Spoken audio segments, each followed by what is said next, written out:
Good morning, my friends. Welcome to this episode of Happiness After Codependency. It's a Monday episode. And here in the States, it's the holidays. So I wanted to, this morning I woke up with this impulse, this need to share what we're going to talk about today, which is episode number 5 of emotional well-being, which is watch out for this emotional trap because it's going to keep you stuck.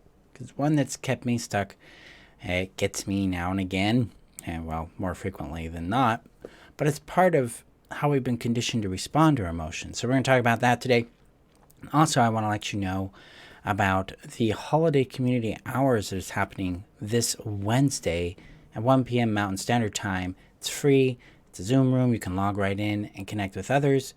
I give you some support and community before the holiday this year. So this year we're doing it for Thanksgiving because Christmas time I'll actually be out on vacation, but it's this Wednesday. The link for that information is above in the description on Facebook, below in YouTube.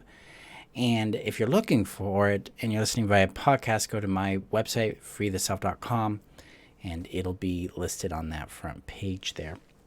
Hi, Pamela. It's nice to see you. How are you? So before we get started, I just need to get this shared out to the community really quick, or they're going to be like, why aren't we receiving the video? And so if you're interested in having support, guidance, tools, and a community that can guide you and help you in your journey out of codependency and back into your self-confidence, self-trust, and knowing, loving, and living who you are, join the community. The community link is above on Facebook, below on YouTube. If you're listening via YouTube, hit that subscribe button. And if you're listening via podcast, go to my website, freetheself.com, go to resources and click the community. Resources is in the menu. Click that community link and you're ready to go. So I'm going to get this shared out here real quick. They're always changing things here. Just drive you crazy. Okay. Emotional well-being. Episode number 5. Watch out for this emotional trap because it'll keep you stuck. It's a little mystery. What is Marshall talking about? So, a couple of things I was taught growing up about emotions, and let's see if this is familiar to you. Let me know in the comments below if it is. You're not supposed to feel that. You should feel happy. Hey, why are you so sensitive? Man, something's wrong with you if you're feeling that. Only people with problems have that feeling. What was another one? Because those are the off the top ones. You're selfish for feeling that. Something's wrong with you. Well, why would you feel that way? Things like that. It's like you're too sensitive. You're too much. Just get over it. Other people don't feel that way about it. It's this kind of dismissal, a form of tacit gaslighting. Having your emotions ignored, dismissed, put down. Because your emotions aren't being validated. They're not valid in the eyes of the other person. They're just a problem that you should work out. That was the big message I got growing up, is that my emotions were a problem. They had to be fixed. They had to be solved. That there were specific sets of emotion I should be feeling and specific sets of emotion I should not feel. Let me know if you relate to this, if this is landing for you. Oh, yeah, I believe it, because that's what they do.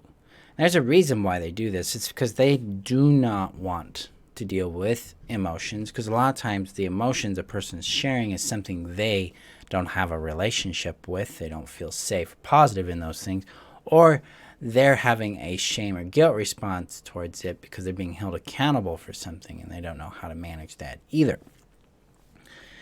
See, emotions to people who are unemotionally available is going to feel very much like a burden. So, you have these things and I have to do something about it. There isn't a warmth, there isn't a regard, there isn't a care there.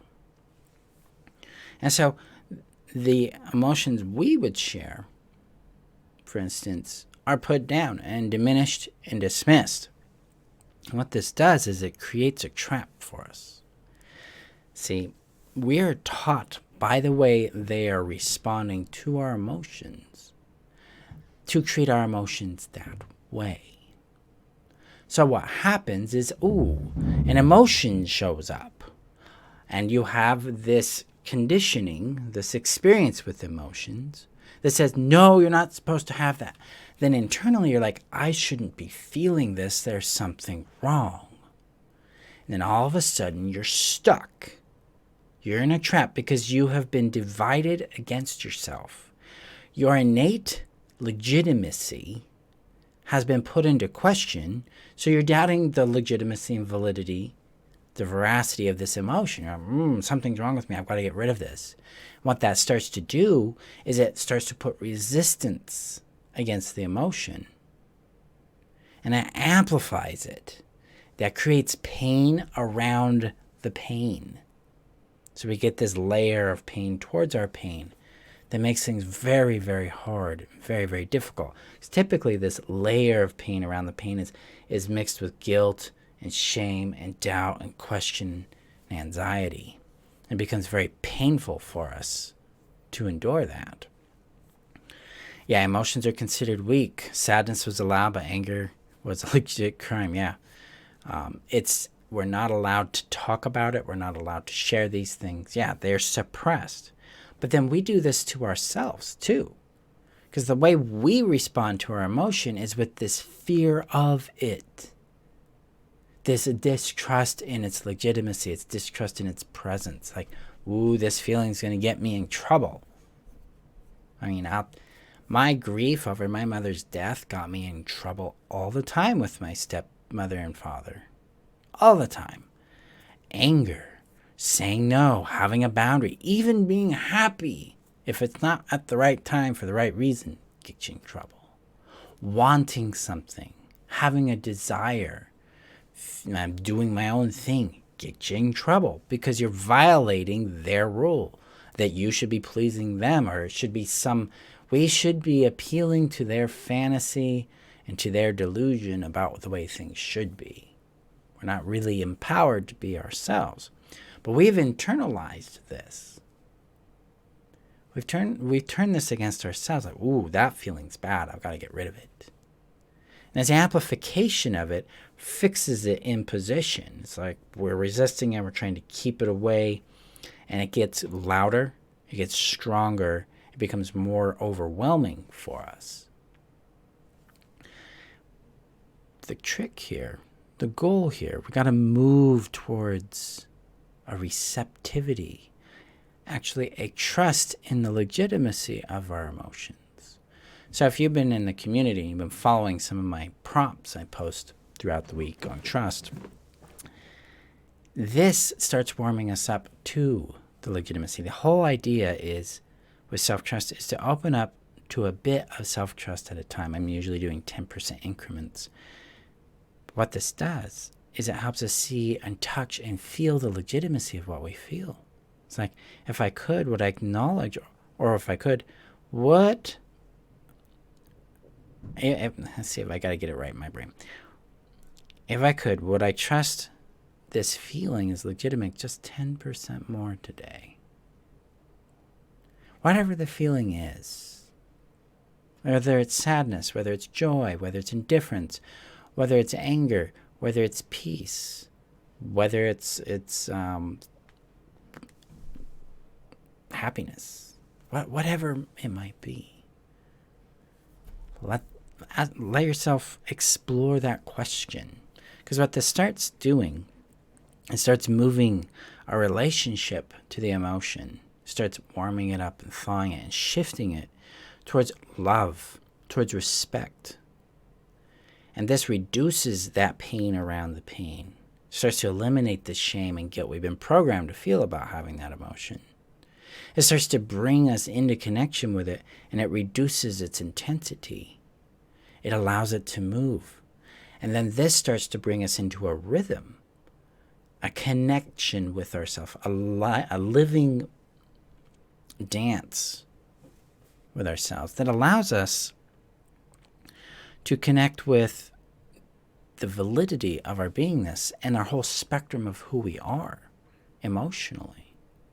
Because if we're to know what our boundaries are, if we're to know what brings us joy, and what doesn't, if we're to know where our capacity is and our limits are in that, if we're to really know ourselves, we can get the thumb and the palm in here, whatever, we have to be in connection with our emotional self from a place of trust. Now, like Kaya says, it could be 1%, 10%, whatever your capacity wants, whatever is safer for you. It doesn't matter the amount, honestly. 1%'s enough. And then we can connect with it. Just that much is enough. Like, ooh, if I could allow 1%, if I could allow myself to trust that this feeling is legitimate, just 1% more today, just for now, would I? Watch what that expands in you. Brings you peace. It can bring you clarity. It can bring up other pain. One of the things that tends to show up for me when I'm doing this practice is an attachment distress, meaning like I fear that my need for others and my need for reassurance that I'm okay is unstable. They won't see it this way. They'll abandon me. They'll leave me. They'll reject me.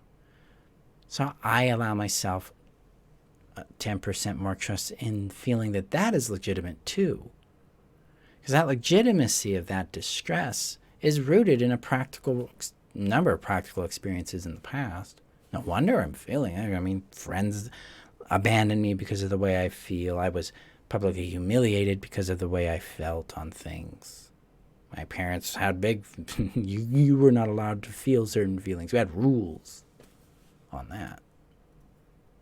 So this connection, this restoration of a little self-trust, a little trust in the legitimacy of what we feel, gets us out of this trap, and it gets us into harmony with ourselves, so that from there we can begin to expand into our legitimacy, expand our self-trust, expand into our boundaries, into our shape, into our contour, into our beingness.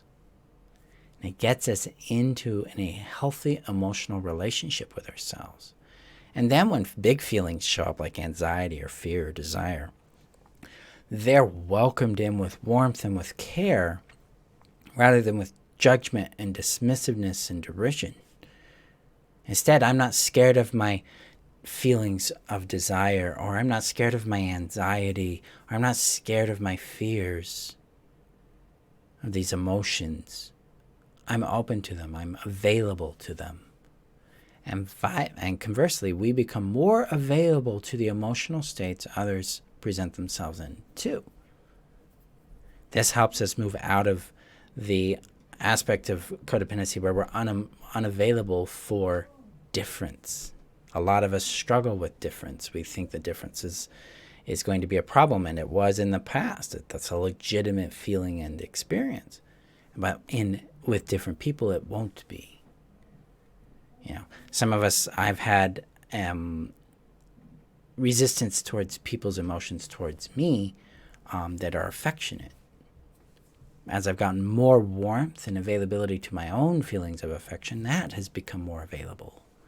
See, that's the beauty of this, is we expand ourselves, and then we become more available for what is good and healthy for us in our world from others that are healthy people. So that's how we get out of this trap. It's how we start to care for ourselves. This builds on our previous episode in this series about the rightness of our body's reactions to the things it's experienced. Our emotions are legitimate. They're good. We can connect with them. So try it out this week. I mean, we're moving into the holiday gauntlet. That's what I tend to call it. So there's going to be a lot of emotions for us. Let's welcome those in. It's like, yeah. What shifts if I trusted 10% more that this feeling is okay and legitimate, just as it is? Because you don't have to fix it anymore. You don't have to get rid of it. Instead, you welcome in and cradle it and care for yourself. There we go. So that's today's surprise episode on this chilly Monday morning here in Boise, Idaho. As a reminder, holiday hours this Wednesday at 1 p.m. Mountain Standard Time. The link is above for the information. above on Facebook, below on YouTube in the description, or you can check it out on the website at freetheself.com. And holiday enrollment is open. We've got 8 days left because this closes November 30th. The link for details on that is above on Facebook, below on YouTube, and on my website at freetheself.com. Go gently, guys. Have a safe day today, and I will see you guys in our next episode. Bye-bye.